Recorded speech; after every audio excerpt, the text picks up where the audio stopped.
반갑습니다. 오늘 어디 할 차례예요?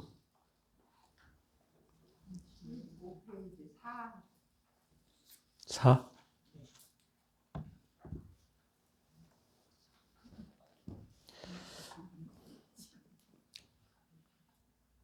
앞에 저번 시간에 이 선의 기본 기조와 원리 이거를 했는데요. 핵심이라고 하면 그 한 물건이라고 하는 게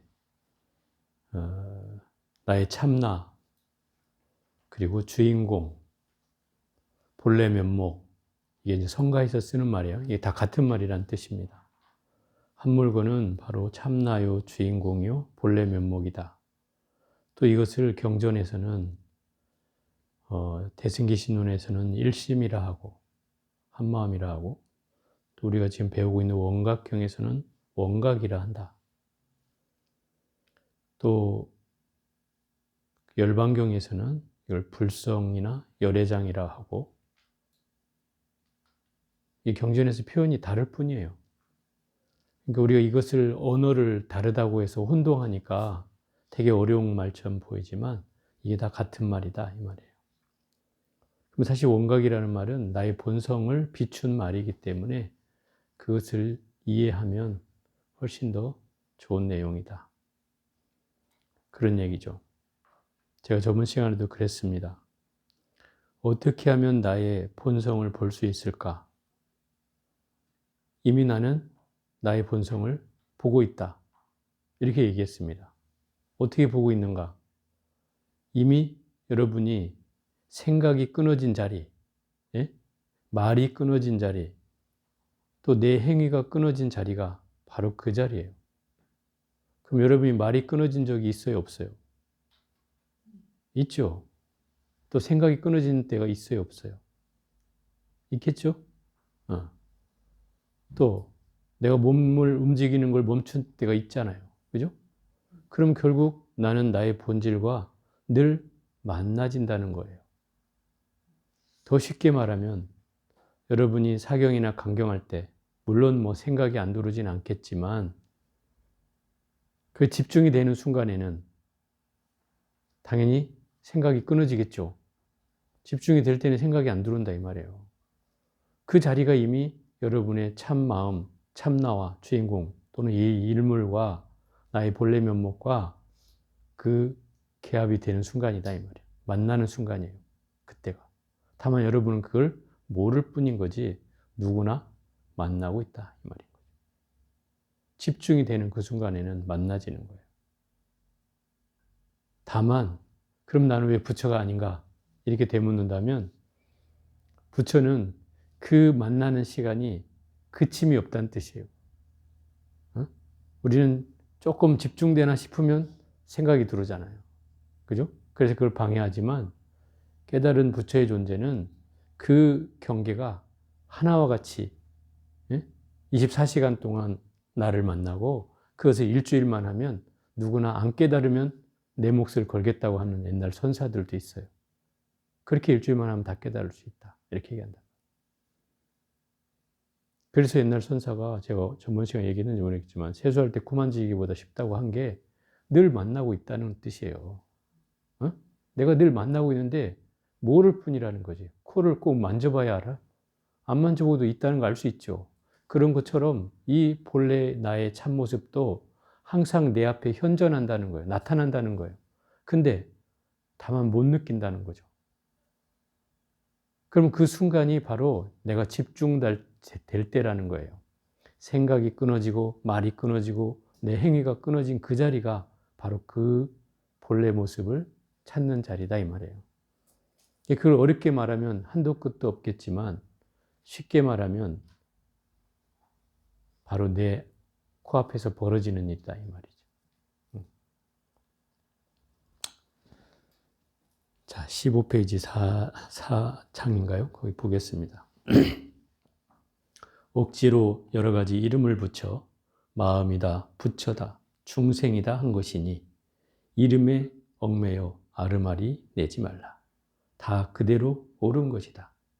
생각이 동하면은 생각이 움직이면 곧 어긋나느니라.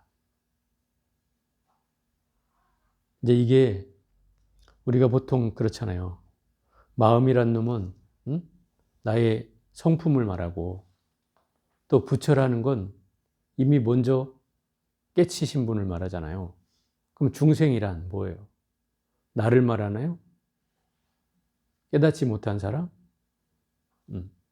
그런데 우리는 예를 들어서 마음과 중생, 그럼 차별이 있어요, 없어요? 없는 것 같아?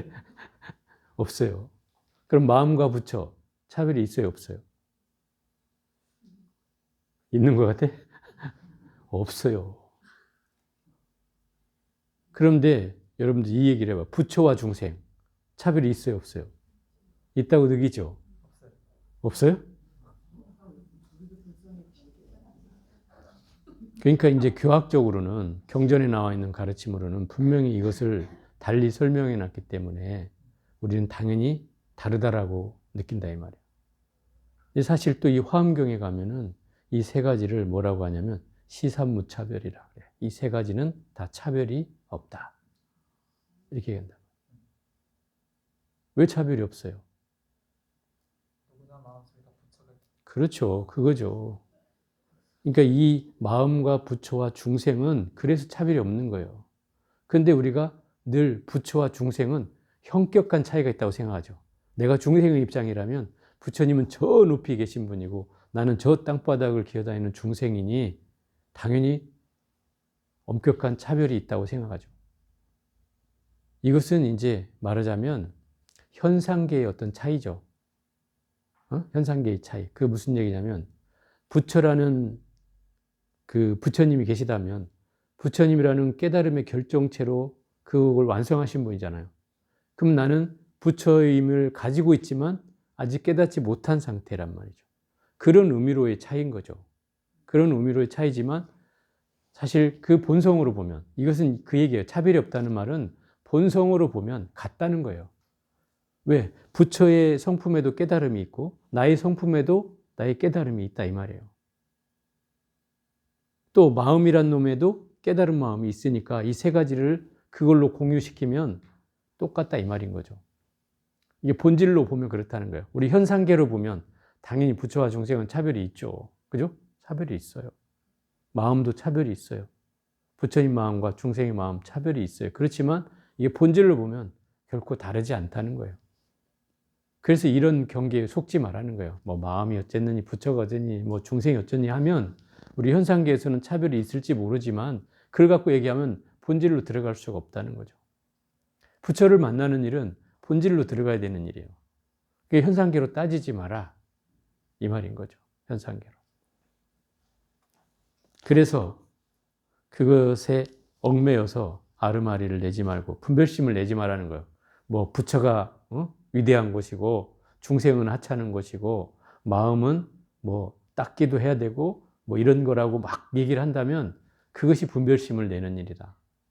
그건 차별이 다 없는 거기 때문에 이미 생각을 일으키는 순간 다 어긋나 버린다 이 말이에요. 생각이 없을 때 그게 참 진리가 된다 이 말이에요. 그럼 결국 생각이 없다는 건 뭐예요?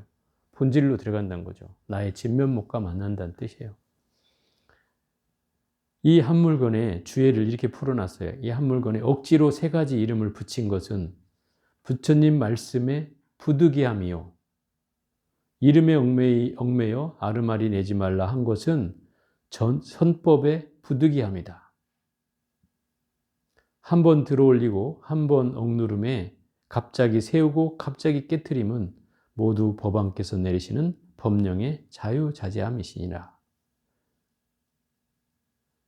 그러니까 이 억지로 세 가지 이름을 붙인 것이 왜 부처님 가르침의 부득이함이냐면 부처님 가르침으로서는 가르침은 뭐예요 결국? 말 있는 데서 말 없는 데 이르기 위해서 방편을 시설해 놓은 거예요.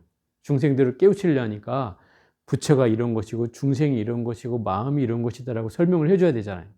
그것이 차별이 없다는 사실을 알려면 이미 그것에 대한 이 의미를 알려줘야 되잖아요. 부처는 이런 존재고 중생은 이런 존재다. 그죠? 예를 들어서 절에 다니지 않거나 또 종교가 다르거나 또는 뭐 이 종교에 대한 관심이 없는 사람한테 심지어 부처라는 얘기도 못 들은 사람한테는 부처가 생소한 말이겠죠. 그럼 그 사람한테는 부처라는 설명이 필요하잖아요. 그죠? 이게 방편이 필요한 거예요. 또 중생을 모르는 사람한테도 중생에 대한 설명이 필요하다 이 말이죠. 마음을 모르는 사람도 더군다나 그 설명이 필요하다 이 말이죠. 그래서 이런 언설이 필요한 거죠. 말이 필요한 거예요. 말이. 그런데 그래서 부처님 말씀에 그 장황한 팔만대장경이라는 가르침이 설해진 이유도 사람들을 어떻게 하기 위해서, 깨닫게 하기 위해서 필요한 근기마다의 교설을 설명해 놓은 거다 이 말이에요. 근기마다. 다 똑같지 않으니까. 그죠? 똑같지 않으니까 사람마다의 근기에 따라서 다 설명해 놓은 게 팔만대장경이라는 거예요. 이게 다 이 가르침은 결국 깨달음에 이르기 위한 방편인데 그래서 결국 부득이하게 이 많은 가르침이 설해졌다는 거죠. 이해가 되죠? 그런데 선법은 선법은 이 것조차에 얽매이지 말라는 거예요. 부처니 중생이니 뭐 마음이니 이런 데 얽매여 버리면 결국 어디에 못 들어간다고. 선문에 못 들어간다는 거예요. 말에 걸리면. 그래서 선문은 제가 뭐라고 했어요? 첫 시간에. 말 없는 데서 말 없는 대로 이르게 하는 것이다 라고 얘기했어요. 그죠? 그럼 말을 내려놔야 선문에 들 수 있다는 뜻이에요. 그러니 이런 말장난에 이런 말에 또 내가 걸려버리면 이건 이미 선문에서 한참 멀어지는 거죠. 그 얘기를 하는 거예요. 그래서 부처님 가르침은 부처님의 말씀이고 또 이 선은 부처님의 마음이다. 이렇게 표현한단 말이에요. 마음은 말로써 설명되는 게 아니다 이 말이죠. 그죠? 설명됐잖아. 이건 이제 다음 장에 아마 나올 건데요. 그때 설명하기로 하고. 그래서 한번 들어 올리고 이제 들어 올린다는 그런 거예요. 교학으로 가르침을 펴고 또 한번 억누른다는 것은 그것조차도 얽매이지 마라 이렇게 얘기하잖아요. 이게 한 번은 들어 올렸다, 한 번은 억누르는 것이 되고 또 한 번은 세웠다. 세우면 부처님 가르침이 이런 것이야라고 사람들이 설명해 놓고 또 깨트린다는 뭐예요? 야, 그거 다 말장난이야, 다. 아무것도 아니야. 거기 속지 마. 그 말장난에 속지 마. 이렇게 얘기한단 말이죠. 그러니 불교는 이 두 면을 동시에 사용한단 말이에요. 그래서 사람이 헷갈릴 수 있는 부분이 있는 거죠. 교학적으로는 분명히 이 언어가 필요하고 부처님 가르침이 필요하고 다 이렇게 생각하지만 또 이 선에 들어가면 야, 그거 다 필요 없어. 왜 필요가 없어요? 내가 깨달음을 얻는데 실상은 그 교학이 필요한 게 아니에요. 그럼 뭐가 필요해요? 내 자성을 보는 게 필요한 거죠. 그죠? 본분사는 내 자성을 보는 게 본분사예요. 그걸 깨닫는 것이 참선이단 말이에요. 그러니 가르침이 그때 필요해요? 안 필요해요? 안 필요하죠. 내 자성을 보기만 하면 되는데 집중만 하면 된다 이 말이에요. 그래서 이제 교학은 그 말 없는 데 이르기까지 위한 과정으로서 필요한 거죠. 교학은. 그죠? 부처님 가르침은 내가 말 없는 데 이르기 위해서 거기까지 가는 데 필요한 가르침이기 때문에 이렇게 얘기한다. 그래서 모든 법왕께서, 법왕은 뭐예요? 부처님을 말하죠. 진리의 왕. 모든 부처님께서 내리시는 이 법령의 자유자재합니다. 한 번은 들어올리고 한 번은 억누르고 한 번은 세우고 한 번은 깨트린다는 건 어디에도 걸리는 바 없이 자유자재하다는 뜻을 얘기하는 것이다. 이는 앞에 글을 맺고 다음 글을 일으키고자 부처님과 조사의 방편이 각각 다르다는 것을 논한 것이다. 이 말이에요. 오랜 가뭄 끝에 담비 내리고 천리 타향에서 친구 만났네. 이게 결국 이 가르침을 내가 터득하고 한경계를 넘어서면 이제 이런 송이 나오는 거예요.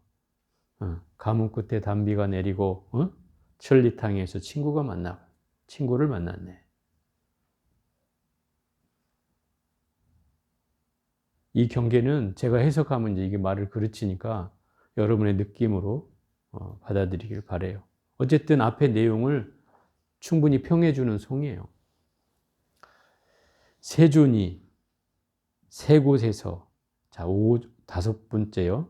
세 곳에서 마음을 전하신 것은 선지가 되고 일생 동안 말씀하신 것은 교문이 되었다. 가르침의 문이 되었다. 이 말이에요. 세 곳에서 마음을 전한 것은 선의 요지가 되었고 일생 동안 말씀하신 것은 가르침의 문이 되었다. 그러므로 선은 부처님의 마음이요 교는 부처님의 말씀이라 하느니라. 이게 지금까지 이제 불교를 공부하는 사람이라면 이 정형화된 이 말을 이제 제일 많이 듣게 되는 것 중에 하나가 그거예요. 선이 왜 부처님의 마음인가? 선은 수행이라고 했잖아요. 참선하는 걸 수행이라 하는데 그게 왜 부처님의 마음이냐면 그 부처님이 말없이 전했다고 해서 그렇게 얘기하는 거예요. 부처님이 가섭존자에게 말없이 세 가지의 마음을 전해줬어요. 그래서 그걸 부처님 마음이라고 하는 거예요. 이걸 삼처전심이라고 해요. 세 곳에서 부처님 마음을 전했다 해서. 우선 첫 번째가 뭐냐면 그 바이샬리 그 북쪽에 가면 그 다자탑이라고 해서 다자탑은 이제 아주 많은 작은 탑들이 막 군데군데 있어요. 그래서 인도를 제가 순례하면서 보긴 봤는데 탑이 크지 않아요. 요만 나지막한 탑들이 쭉 있어요. 이렇게. 그게 이제 어디에서는 아이들의 일찍 죽은 아이들의 그런 납골 같은 걸 묻어놓든지 이런 것들을 이제 해놓은 것이다. 이렇게 얘기하는 데도 있고, 어디는 이제 탑을 이렇게 단체로 사람들이 이게 죽었거나 이렇게 할 경우에 그렇게 해서 이제 추모하기 위해서 그렇게 모셔놓은 데도 있다. 이렇게 얘기를 하는데, 어찌됐든 이제 그런 탑이 많은 곳이에요. 다자탑이니까. 그 탑이 많은 아이들 탑이죠. 그러니까 말하자면 아이들의 죽어있는 아이들의 탑을 해놓은 그곳에서 부처님이 설법을 하시고 계셨다 이 말이죠. 법을 설한다고 앉아있는데 대중이 그 공간이 넓지도 않은 공간이었는데 빼곡히 사람이 가득 찼어요. 사람이 어디 발을 디디고 앉아있을 공간이 없을 정도로 그랬어요. 그런데 부처님의 이 제자인 가섭존자가 부처님의 법문하신다는 소식을 듣고 달려왔지만 이미 자리가 꽉 차고 난 뒤에 등장을 한 거예요. 그리고 어디 앉을 자리가 없으니까 저 뒤에서 쭈뼛쭈뼛 어디를 앉아야 되나 하고 있는 찰나에 부처님이 그걸 보셨단 말이에요. 그리고 가섭에게 가섭아 이리 오너라. 그 가섭을 불러요. 그 가섭이 오자 당신의 자리를, 당신이 앉은 자리를 반을 내줬다 해서 이게 다자탑전 분반자라고 해요. 반을 내줬다 이 말이에요. 자리의 반을 내줬다. 왜 내줬을까요? 네? 앉으라고? 너무 훌륭한 대답이네. 물론 앉으라고 했죠. 그러니까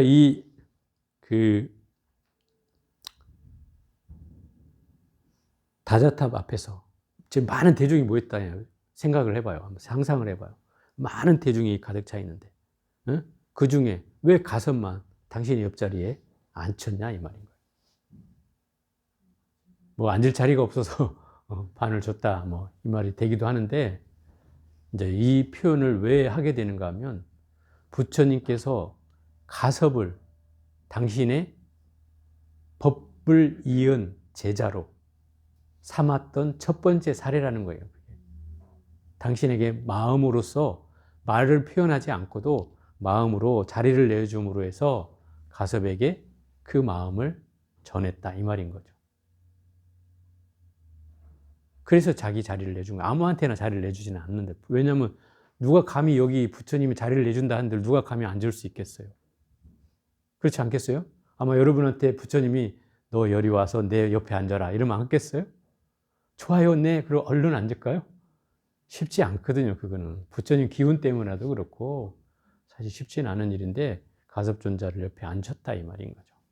그게 이제 불교에서 말하는 큰 사건의 하나예요. 바로 가섭에게 마음을 전한 첫 번째 사례인 거예요. 그리고 두 번째는 그 마가다국에 예? 부처님이 그 뭡니까? 마가다국이라는 나라가 있었어요. 왕사성 기억나요? 어떤 분은 영축산이라고 혹시 가보셨나 모르겠어요. 거기 영축산이라는 데가 있어요. 물론 뭐 지금 현재 인도에서 그 영축산이라고 하는 데는 과연 그곳인가라는 데에서는 의문이 있긴 하지만 어찌 됐든 뭐 그렇다 치고 그 영축산이 바로 법화경이 설해진 곳이에요. 근데 그 영축산에서 부처님이 막 법문을 하시는데 꽃비가 막 내려요. 응? 꽃비가 막 하늘에서 막 내리는 거예요. 그러니까 부처님이 꽃을 이렇게 하나 탁 잡아들었어요. 이게 연꽃이었어요. 연꽃을 딱 잡아들고 그 꽃을 대중하게 이렇게 탁 보였어요. 응? 그냥 말없이 꽃을 탁 보였어요. 다 대중들이 이렇게 여러분들 표정처럼 어리둥절하고 있다. 뭐 때문에 저 꽃을 지금 보여주시지? 어? 이런 상황이 된 거예요. 그런데 저 뒤에 앉아있던 가섭이 빙그레 미소를 짓는 거예요. 이걸 이제 여마미소라고 하는 거예요. 여러분 들어보셨는지 모르겠지만 여마미소. 부처님이 영산회상에서 꽃을 드니 저 뒤에 앉아있던 가섭이 미소를 짓더라. 그럼 이게 무슨 말이에요? 결국 부처님이 꽃을 든 이유를 가섭은 알았다는 뜻이죠. 그죠? 그래서 내 마음을, 부처님의 마음을 가섭과 어찌했던 거예요? 통한 거죠. 말없이 통한 거예요. 그래서 이게 두 번째로 가섭에게 전한 말없이 전한 가르침이라는 거예요. 두 번째. 이게 많이 여러분들한테는 회자되기도 하고 여마미소란 말로 많이 알려지기도 했잖아요. 또 세 번째는 이제 부처님께서 돌아가시고 나서 얘기해요. 부처님이 6개월 전부터 나는 이제 쿠시나가르에 가서 열반에 들리라고 선언을 하고 마지막 그 바이샬리에서 마지막 안거를 마치고 이제 쿠시나가르로 향해서 그 대중들과 함께 오고 있었어요.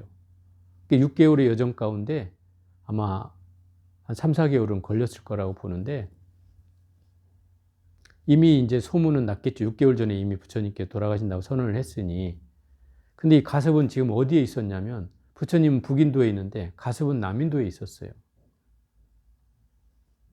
뭐 우리나라처럼 뭐 부산하고 뭐 서울 정도면 소식을 전한다 해도 한 달 안에 올 수 있어요. 차편이 없다 해도. 그죠? 옛날 뭐 걸어 다니던 시절이어도 한 달 안에는 올 수 있어요. 근데 남인도와 북인도는 우리나라 몇십 배 되니까 그 차이가. 그러니까 소식을 뭐 빨리 들을 수도 없었겠죠. 당연히. 부처님 돌아가신다는 소식은 이미 막 났겠지만 뭐 빨리 안 나 해도 어쨌든 며칠은 지났을 것이고 또 그때부터 가섭이 오기 시작해서 부처님이 돌아가실 때까지 6개월 안에 올 수 있는지는 알 수 없는 상황이었어요. 근데 어찌됐든 부처님이 열반에 드신다고 선언을 하고 쿠시나가르에 와서 이제 모든 사람들을 다 만나고 했어요. 물론 부처님이 아팠던 적도 있고 힘들었던 적도 있지만 마지막 제자까지 다 받고 또 심지어는 그 마을에 모든 씨족들이 다 와서 인사를 해도 다 인사를 받았어요. 그리고 개인으로는 안 받았어요. 제자만 받았고 인사를 온 사람들은. 그래서 어느 집안에 누구 가문들입니다 이러면 와서 인사하면 인사받고 뭐 어쩌라 어쩌라 또 얘기해 주시고 돌아가시기 전에 계속 그 일을 행하셨단 말이에요. 그리고 결국 돌아가시고 나서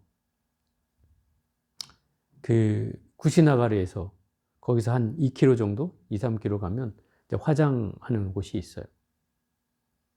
거기 이제 이름은 까먹었는데 제가 그 화장하는 터에 가서 이제 화장을 하기 위해서 이제 모였어요. 대중들이. 거기에 가섭이 없었기 때문에 상수제자가 아나율이 상수제자였어요. 아나율 제자가. 그런데 그 모인 신하들이나 그 구시나가르 마을의 관리들이 와서 이제 거불이라고 하죠. 거불. 응? 큰 봉에 불을 붙여가지고 이제 부처님을 이렇게 불을 붙이려고 다비를 하려고 하는데 불이 안 붙는 거예요. 불을 붙였는데 불이 안 붙어. 얼마나 신기했겠어요. 요즘 같은 불이 안 붙을 수가 없잖아요. 그게. 그래서 그 연유를 묻는 거예요. 왜 불이 안 붙습니까? 이렇게 하니까 아나율이 이렇게 관을 해보시더니 그러는 거예요. 지금은 때가 아니다. 좀 기다려라. 그러는 거죠. 그러고 기다리고 있으니까 해가 뉘엿뉘엿 질만해질 때 그 한 스님이 이제 거기를 두르는 거죠. 헐레벌떡하고. 보니까 이제 그 남루한 그 행색과 초라함으로는 정말 훌륭한 스님이라고 생각할 수도 없는 그런 형상으로 나타나는데 그게 바로 가섭존자였어요.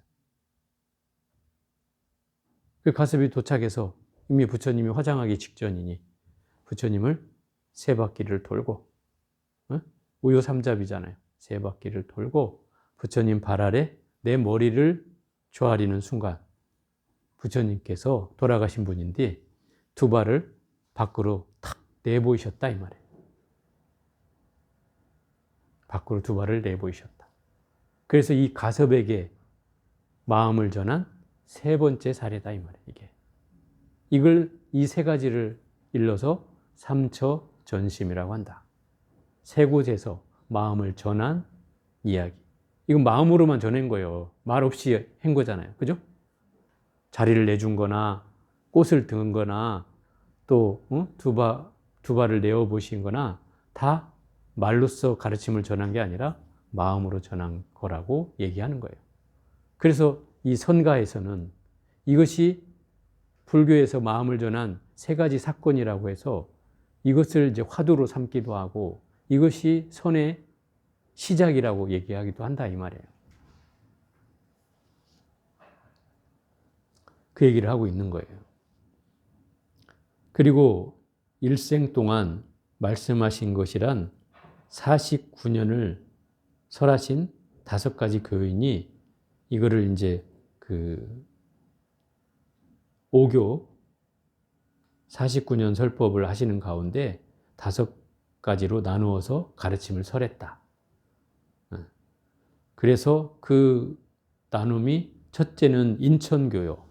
인천교라는 것은 부처님이 그 가르침을 설해서 사람에게 그냥 착한 짓 해서 천상에 날 수 있다. 천상에 날 수 있다. 라고 사람들에게 쉽게 그 가르침을 방편으로 설해 놓은 것을 그 인천교라고 한다 이 말이에요. 너 깨달아야 돼. 처음 만난 사람한테 이러면 너무 어렵잖아요. 그죠? 그래서 그런 사람에게는 야, 너 착한 짓만 하면은 좋은 데 태어날 수 있어. 하늘에 태어날 수 있고 사람으로도 태어날 수 있어. 이렇게 해서 사람에게 쉽게 접근하도록 만들기 위해서 이런 쉬운 가르침을 설했다. 그것이 바로 인천교라는 거예요. 사람과 하늘에 태어나는 가르침을 설했다는 뜻이에요. 두 번째가 이제 소승교인데 이 소승교라고 하는 것은 작은 수레라는 뜻이거든요. 소승이라는 말이 작은 수레. 작은 수레라는 무슨 말이냐면 원래 이 대승과 소승으로 나눠지는데 소승이란 말은 여러 사람을 태울 수 있는 수레가 아니란 뜻이에요. 나 혼자나 탈 수 있는 그런 수레예요. 그러다 보니까 다른 사람을 태울 수 없다는 말은 결국 나 혼자만 깨닫는 가르침을 설해놨다는 뜻이죠. 다른 사람은 안중에 없고 나 혼자만 깨닫는 것을 설해놨다. 또 세 번째는 대승교는 큰 수레라는 뜻이니 이 대승은 결국은 모든 원을 세운 보살들이 등장해서 중생들과 함께 깨달음을 얻겠다라고 서원하는 분들이 나오잖아요. 그죠? 심지어 어떤 보살님은 내가 깨닫지 않더라도 모든 중생이 깨달을 때까지 나는 기다리겠다. 이런 분도 계시잖아요. 그러니까 그런 원력으로 모든 중생을 구제하겠다고 하는 분이 바로 이게 대승교라는 거죠. 대승교. 이 대승교의 경전이 주로 이제 그 반야경 계통의 경전이나 우리 반야신경도 거기에 해당되고요. 또 금강경 같은 경우도 해당되죠. 또 넷째는 돈교라고 해서 돈교는 이 돈자가 몰록, 단박에 뭐 이런 뜻이에요.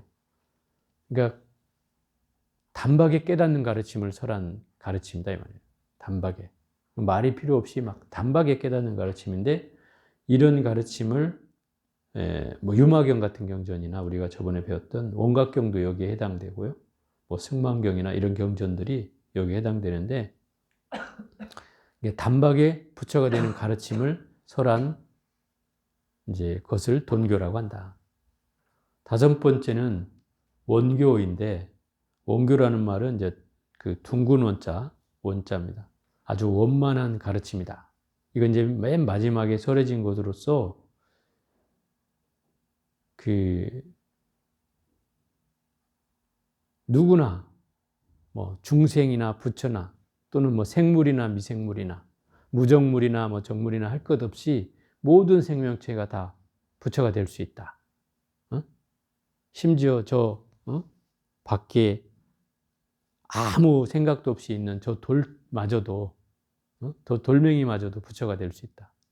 이렇게까지 얘기할 정도로 그런 모든 걸 포용하는 가르침이 바로 이 원교이고 이 원교의 대표적인 경전은 이제 화엄경이나 법화경을 말한다. 화엄경이나 법화경은 원교에 속한다. 가장 완전한 가르침이라고 얘기되는 거기 때문에 원교에 속한다. 결국 이 49년 설법을 이렇게 이제 5대 교설로 나누어서 설명하기도 하고 또 어디에는 이제 그렇게도 나오죠. 처음에 이 49년 가운데 처음에 21일 동안을 화엄경을 설했다. 화엄경을 설했다. 그리고 아함 경전을 22년을 설하고 12년을 설하고 그 다음에 방등부 경전을 8년을 설하고 그 다음에 금강경을 22년을 설하고 나머지 7년을 법화 열반을 설했다. 이런 또 설도 있어요. 이거하고는 좀 다른 건데 그래서 왜 화엄이 먼저 등장하는가 하면 화엄경이 나오는 걸로 하면은 화엄경이라는 것은 그 부처님께서 직설을 하는 게 아니에요. 부처님 직접 설명하는 게 아니다 이 말이에요. 설법을 하는 게 아니에요. 부처님은 법신 비로자라불이 되어서 빛을 뿜고 계실 뿐이에요. 빛을 그냥 쫙 뿜어내고 있어. 미간백구에서 빛을 뿜어내고 있으면 그때 보살들이 등장해서 뭐 보현보살이나 뭐 어떤 다른 보살들이 등장해서 그 빛을 향하는 곳으로 모든 대중을 불러 모아놓고 법문을 하게 된다 이 말이에요. 그를 보살들이 대신 설명해줘요. 부처님이 설명해주는 게 아니라 부처님은 빛을 쏘고 있을 뿐이고 그 빛을 따라서 부처님이 지금 어떤 말씀을 하고 계신다고 보살들이 설명하고 있다 이 말이에요. 그 재밌는 대목이죠. 그래서 이제 화엄경은 부처님께서 제일 먼저 설했지만 대중들이 다 이해를 못하기 때문에 그때로부터 새로이 시작해서 아함경, 이게 이제 초등 과정이라는 아함경, 방등경, 이거 이제 중등 과정이고, 뭐 반야 이런 게 이제 고등 과정이고, 뭐 법화 열반 이렇게 가면 이제 대학교 과정이다 이런 거예요. 그렇게 이제 표현하는 데도 있어요. 그게 이제 불교에서 보는 이제 뭐 이렇게 5교로 나누어서 얘기하는 경우도 있고, 그것을 이제 5대로 나누어서 얘기하는 그런 나눔도 있다. 그러므로 선과 교회의 근원은 참선과 그 경전의 가르침의 근원은 부처님이시고 또 선과 교회의 갈래는 가섭존자와 안한존자이다. 왜 선과 교회의 갈래가 가섭과 안한이겠어요? 선은 이미 부처님에게 가섭존자는 전법을 받았죠. 삼처전심이라는 걸 전법을 받았어요. 그럼 안한존자는 부처님한테 깨달음을 받았을까요? 부처님께서 살아계시는 동안에는 안한존자는 깨닫지 못했어요. 깨달음을 얻지 못했어요. 어떤 사람은 뭐 그걸 또 방편이어서 그렇다. 안한존자도 사실은 깨달을 수 있었지만 중생에게 보여주기 위해서 뭐 그랬다. 뭐 이런 얘기도 있더라고요. 근데 어쨌든 안한존자는 깨달음을 얻지 못했고 또 왜 이분이 교회 갈래가 되는가 하면은 이 안한존자가 부처님을 제일 오래 모셨잖아요. 지근거리에서. 그리고 기억력이 좋아가지고 부처님이 하신 말씀을 다 기억하고 있었어요. 언제 어느 때 딱 물어보면 뭐 녹음기 틀듯이 나왔다 그래요. 심지어 옛날 제자들이 하는 말로 치면 부처님 음성과 부처님 음성과 비슷했대요. 그러니까 심지어 부처님 음성으로 착각할 정도로 그랬다는 거예요. 이 안한존자가 막 얘기를 하면. 그리고 이 안한존자가 재밌는 것이 잘생겼어요. 그래가지고 그 무슨 대목이 나오냐면 그 어느 장소로 탁발을 하러 갔더니 거기 이제 음악에 잠깐 언급이 됐는데 탁발을 하러 갔더니 갑자기 아리따운 여인이 있는 곳으로 그 집으로 막 그 안한존자가 들어가고 있는 거예요. 그 부처님이 갑자기 안한존자가 어디 들어가는 것을 관을 이미 봤어요. 부처님이 앉아 계신 곳이 그 한적이 떨어졌는데도 부처님이 그걸 아시고 그때 주문을 거는 거예요. 막 능엄주 같은 막 주문을 막 걸었어요. 그래서 그 마장으로부터 딱 깨어나니까 바로 눈을 뜨고 나왔는데 그 여인의 어머니가 주술사였어요. 그래갖고 이제 잘생긴 안한존자를 꼬여가지고 우리 딸하고 어떻게 좀 해보려고 어떻게 해보려고 막 마술을 건 거예요. 근데 이제 이 안한존자는 거기 가가지고 뭣도 모르고 막 줘가지고 막 따라 들어간 거죠. 근데 부처님이 그걸 아시고 이제 막 주문을 다시 걸어가지고 깨어나게 해서 그걸 이제 그런 대목이 나와요. 그걸 보면 잘생겼다는 거죠, 안한존자도. 어찌됐든 이 안한존자가 그 부처님이 살아계실 때까지 깨닫지 못하다가 부처님이 돌아가시고 나자 이제 어떤 말이 들리기 시작하면 제자들 사이에서 야, 우리 저 잔소리하는 노인네 같다. 우리 좀 자유롭게 좀 살자. 우리 좀 하고 싶은 거 하고 저 노인네 말이야. 막 우리한테 이거 하지 마라 저거 하지 마라 잔소리하는데 우리 좀 하고 싶은 것 좀 하고 그러고 살자 막. 이런 사람들이 생기기 시작하는 거예요. 어른이 없다는 게 이제 이런 거잖아요. 그러다 보니까 그 얘기들이 이제 스님들 사이에 돌고, 이제 그게 또 가섭의 귀에까지 들려오니까 가섭이 생각할 때는 어떤 위기의식을 느낀 거죠. 이러다가 부처님 법이, 정법이 흐트러지는 거 아닌가. 그래서 이제 그 회의를 개최해요. 그 회의가 뭐냐면 바로 결집 회의를 하는 건데, 그 제자 가운데 아란이 된 사람만 500명을 그 칠렵굴, 왕사성 칠렵굴로 모여라 이런 거죠. 그래서 500명이 모였는데 아나는 이제 거기 초청을 받은 거예요. 아나는 아란이 아니에요. 근데 왜 초청을 받았어요?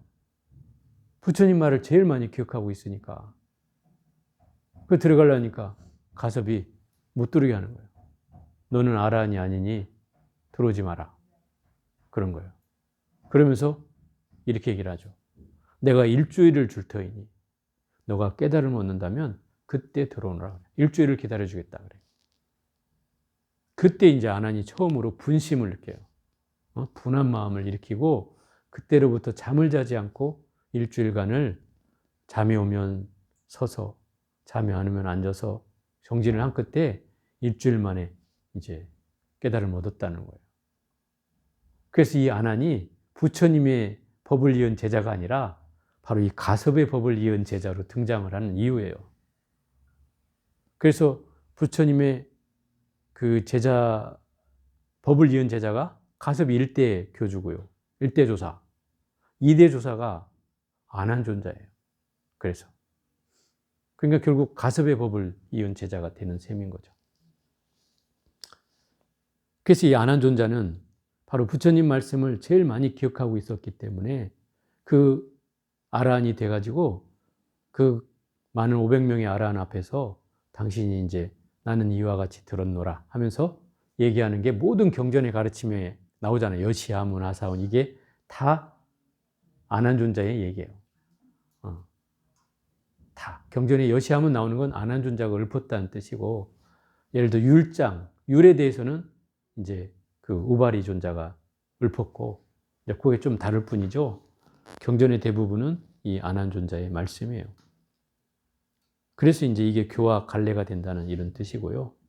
선은 말 없음으로써 말 없는 데 이르는 것이 선이고, 교는 말 있음으로써 말 없는 데 이르는 것이 교다. 또한 마음은 선법이요 말은 교법이다. 법은 비록 한맛이나 견해는 하늘과 땅만큼 떨어져 있다.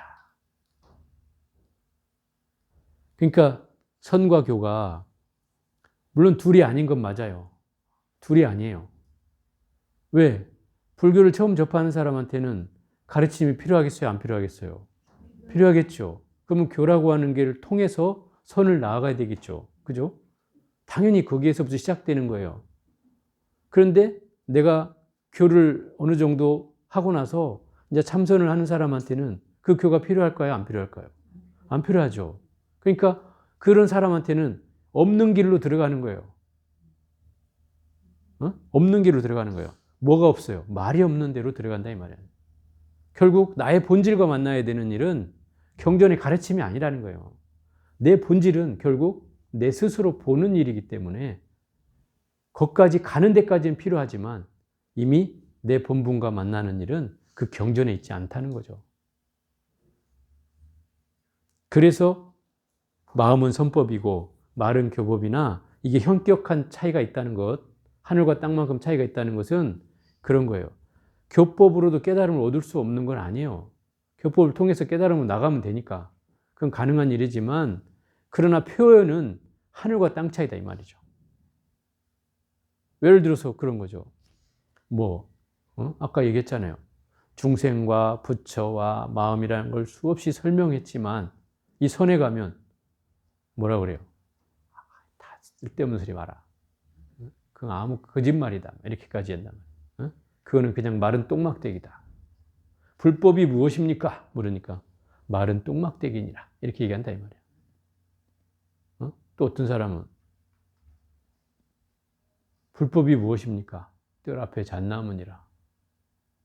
이렇게 얘기한단 말이에요. 대체 왜 그렇게 얘기하냐 이 말이에요. 그것은 선에서 말하는 마음을 향하는 장치예요. 장치. 그것으로 통해서 왜 저 스님은 뜰 앞에 잣나무라고 했을까? 라는 의문을 일으키게 한다 이 말이에요. 근데 그 의문이 생각으로 일으키는 의문이 아니라 생각이 없는 의문을 일으키는 거다 이 말이에요.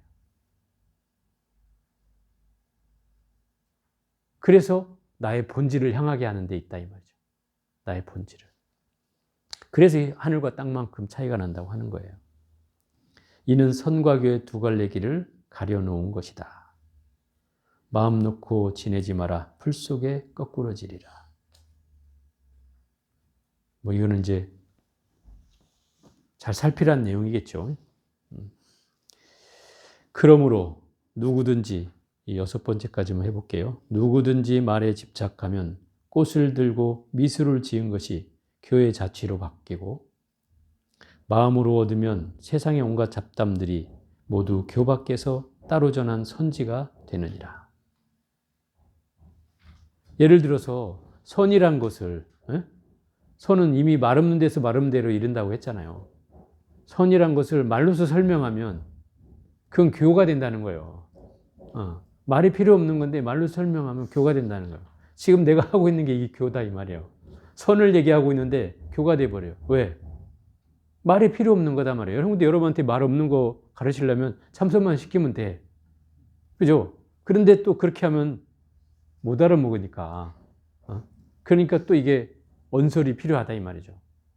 이 언설은 마음을 보게 하는 방편일 뿐이지 그것이 진리라고 얘기할 수는 없다. 이런 거예요.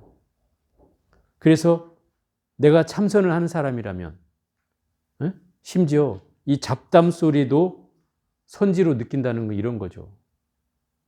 예를 들어서 한 선사가 길을 가고 있는데 막 주먹을 쥐고 막 다투는 소리가 난단 말이에요. 서로 막 싸워. 근데 그 싸움을 보고 있다가 탁 깨달아. 생각해봐요. 싸움을 하고 있는데 싸움을 하고 있는 모습을 보다가 확 깨달았단 말이에요. 그러면 이 사람한테는 그 싸우는 장면이 화두로 들린 거예요, 그냥. 그리고 그 싸우는 모습에서 나의 자성을 보게 된다 이 말이에요. 그럼 이 싸우는 장면이 거룩한 거잖아요. 그죠? 부처님 가르침보다 훌륭한 거죠. 따져보면. 이 사람 깨닫게 했으니까. 그러니 이 잡담도 선지가 될 수 있다는 말은 바로 이런 뜻을 얘기하는 거다 이 말이에요. 심지어 어떤 스님은 뭐 길 가다가 갑자기 꾸끼요 하고 우는 소리에 깨달았다고 하니까 그 소리가 아무것도 아닌데 그냥 새벽에 그냥 닭이 뭐 새벽을 알리는 소리인데 단순한 그 소리에 이 스님은 확 자성을 보게 된다 이 말인 거죠. 그러니까 그런 기연을 만났을 때 결코 그 소리가 잡담이 아닌 거죠. 그렇잖아요? 그런 경계를 일으켜 주는 거죠. 이런 경우 많아요. 사실 선사들이 하는 얘기를 들어보면 이런 얘기는 너무 많아요. 그걸 설명하고 있는 거예요. 법은 이름이 없는 것이므로 말로써 일러줄 수가 없고, 법은 모양이 없는 것이므로 마음으로 헤아릴 수 없다. 무엇이라 말하려 하면 벌써 근본 마음 자체를 잃은 것이요. 근본 마음 자체를 잃게 되면 세존께서 꽃을 드신 것과 가섭의 미소가 모두 죽은 이야기거리로 전락할 뿐이다. 결국 이 깨달음이라는 건, 이 또 선이라고 하는 건 말로서 설명할 수 없는 거죠. 그죠? 말로서 설명할 수 없는 거예요. 그러니까 옛날 선사들이 막 손을 들어 보이거나 뭐 원을 그리거나 주장자를 내려치거나 악 하고 소리를 내지르거나 아니면 몽둥이로 막 너 말을 해도 30방이 말을 안 해도 30방이니라 그러면서 몽둥이를 들거나 이렇게 했단 말이에요. 왜 그랬겠어요? 이 공부가 그렇다는 거예요. 말이 필요가 없는 공부니까. 그리고 이걸 말로써 설명하면 이미 어그러진단 말이에요. 말로써 풀어내려면 이건 어그러지는 거예요. 또 모양이 없는 것이기 때문에 헤아릴 수도 없고. 그래서 말하려고 하는 그 순간 이미 그 마음 자체를 잃어버린 것이 된다. 잘못된다는 거죠. 말을 내뿜는 순간 어그러진다는 말이에요. 또 그 마음을 잃게 되면 결국은 세존이 꽃을 든 것이나 가섭이 미소를 지었다는 그 염화 미소가 그냥 얘기거리일 뿐이다. 왜냐하면 꽃을 든 순간 가섭은 이미 깨달았다 이 말이에요. 그죠? 근데 여러분한테 제가 꽃을 들면 조 스님이 왜 들었대? 라고 그냥 쳐다볼 뿐이잖아요. 그 도리가 다르다는 거죠. 그럼 그게 결국은 이렇게 얘기로만 전해진다고 하면 그건 얘기거리인 거죠. 내 수행의 거리가 아니고요. 마음으로 얻은 이에게는 장꾼들의 잡담도 요긴한 법문이요. 제비의 울음까지 참 진리의 설법으로 들린다. 이러한 까닭으로 보적선사는 통곡하는 소리를 듣고 깨쳐서 춤추며 기뻐하였고, 보수선사라는 분은 아까 제가 얘기한 대로 거리에서 주먹을 휘두르며 싸우는 사람의 말을 듣고 참면목을 깨친 것이다. 그러니까 결국 선지를 얻는 사람에게는 부처님 가르침만이 훌륭한 건 아니에요. 또 아까 얘기했듯이 그 말 없는 데서 말 없는 데 이르는 데는 사실은 부처님 가르침이 그때는 필요하지는 않다 이 말이에요. 그때는 내려놔야 돼. 오로지 나의 자성과 만나서 그거와 한바탕 일전을 벌여야 하고 그것과 한 덩어리가 돼야 해요. 그렇게 한 덩어리가 되다 보면 호련히 일어나는 저런 소리에도 깨칠 수가 있다는 거예요. 왜? 눈과 귀가 이 깨달음의 핵심이에요. 눈과 귀가. 보고 듣는 데서 모든 게 거의 다 일어나요. 경계가. 그래도 여러분들도 그렇잖아요. 여러분은 깨달음이 일어나는 건 아니지만 보고 듣는 데서 모든 오해와 분노와 욕심과 어리석음이 다 일어난단 말이에요. 그죠? 대부분이 그래요. 보고 듣는 데 다 일어나요. 대부분이. 여러분과 부처의 차이는 그 차이죠. 부처님은 깨달음이 일어나는 거고 눈과 귀를 통해서 여러분은 이 탐진치 삼독이 일어난다 이 말이에요. 끊임없이. 그래서 괴로울 뿐이요. 그러니 여기서 말하는 마음을 얻는 이는 장꾼들이 시장바닥에서 떠드는 소리를 듣고도 깨달음을 얻을 수 있고 이 보적선사처럼 이 통곡하는 소리를 듣고 깨쳤다는 말은 이런 얘기예요. 상주가 상여를 메고 가는데 그 앞에서 상주들이 울잖아요. 아이고 아이고 하고 울 때 그 소리를 듣고 이 보적선사는 깨쳤다는 거예요. 참 희한하죠. 그런 소리를 듣고도 깨칠 수 있다는 것이. 그렇다는 거예요. 그리고 아까 보수선사는 제가 아까 설명했듯이 주먹을 쥐고 막 휘두르면서 싸우는 그 사람의 말을 듣고 참음을 깨쳤다. 싸운 사람이 내뱉는 소리가 뭐겠어요? 뭐 욕지거리겠지. 네 어쩐 놈 막, 뭐 찾고 막 10원짜리 100원짜리 찾고 아니면 안 되다면 이제 자기 아버지 조상 막 다 욕하고. 근데 그런 소리를 듣고도 깨달았다는 거죠. 그러니까 결국 깨달음은 어떤 특정한 정형화된 뭐 어떤 구가 있다는 뜻이 아니에요. 어떤 걸로도 내가 정말 수행을 제대로 하고 있다 보면 어떤 기원을 만나서도 깨달음을 얻을 수 있다는 거죠. 그럼 그것이 결국 부처님 설법과 다를 게 뭐 있냐 이 말인 거죠.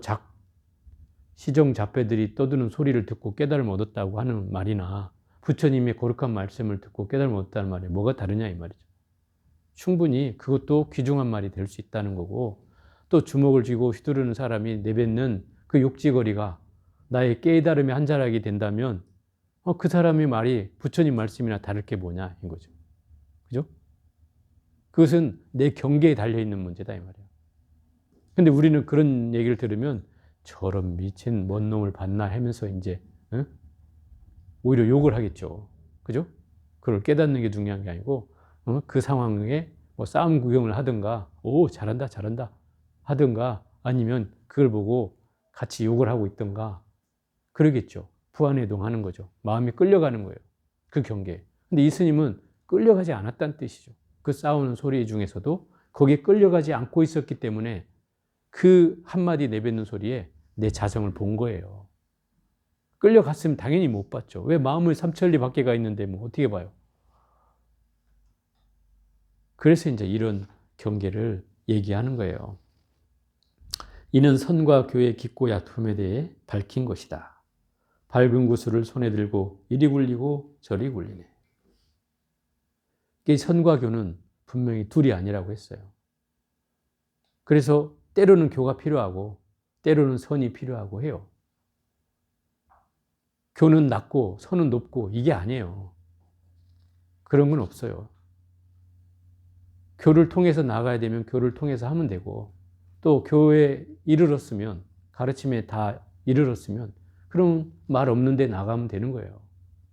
그게 우리에게 할 일이지 야, 나 교가 수준이 낮으니까 나는 참선을 할래. 이렇게 얘기하는 것은 이건 선입견이다 이 말이에요. 둘이 아닌 거예요. 다만 부처님 말씀을 통해서 중생들은 또 깨우쳐야 되잖아요. 그죠? 여러분들도 이런 말씀이 아니면 이런 말이 아니면 불교를 이해하는 게 쉽지 않잖아요. 결국 말을 통해서 이해해야 된다 이 말이에요. 그래서 이 말이 필요한 거예요. 그런데 엄격히 따지면 본질로 보면 이 말도 필요 없는 거죠. 내가 그냥 깨달으면 될 일인데 이 말이 왜 필요해요? 이렇게 할 수 있다 이 말이야. 다만 현상적으로 우리 애가 불교를 이해가는데 또는 부처님 마음을 이해가는데 이 말이 필요할 뿐인 거죠. 그게 방편인 거죠. 그게. 그걸로써 설해지는 거다 이 말이에요. 그러니 지금까지의 이 부처님 말씀은 이 선과 교에 대해서 지금 얘기하고 있는 부분이잖아요. 그리고 그 선의 핵심은 바로 가섭에게 있고 교의 핵심은 아난에게 있는 거예요. 그죠? 그걸 이제 설명하고 있는 거고 그렇다고 해서 뭐 가르침이 부처님 가르침이 뭐 선보다 수준이 낮거나 또는 선이 교보다 우월하다는 이런 생각은 하지 않았으면 좋겠어요. 이것은 둘이 불의의 관계다. 둘이 아닌 관계예요. 교가 없으면 선이 없고 선이 없으면 교가 없는 거예요. 둘이는 서로 보합이 될 수 있는 관계다 이 말이에요. 불교를 모르는 사람에게는 교가 필요한 것이고 그 교를 통해서 또 선으로 나아가면 되는 것이고 또 우리가 알고 있는 가르침에 어느 정도 알고 있는 사람한테는 그냥 그 선으로 들어가면 되는 거예요. 선이 교가 필요 없어서가 아니라 수준이 이제 선으로 나아갈 때가 됐기 때문인 것이지 그 교와 선에 우열이 있지는 않다는 거예요. 높고 낮음이 있는 게 아니니 서로가 불의의 관계로 있다. 그런 요긴한 그 인식을 이 서산대사의 성가계감을 통해서 우리는 잘 인지해야 될 것 같습니다. 자, 오늘은 여기까지 해보겠습니다.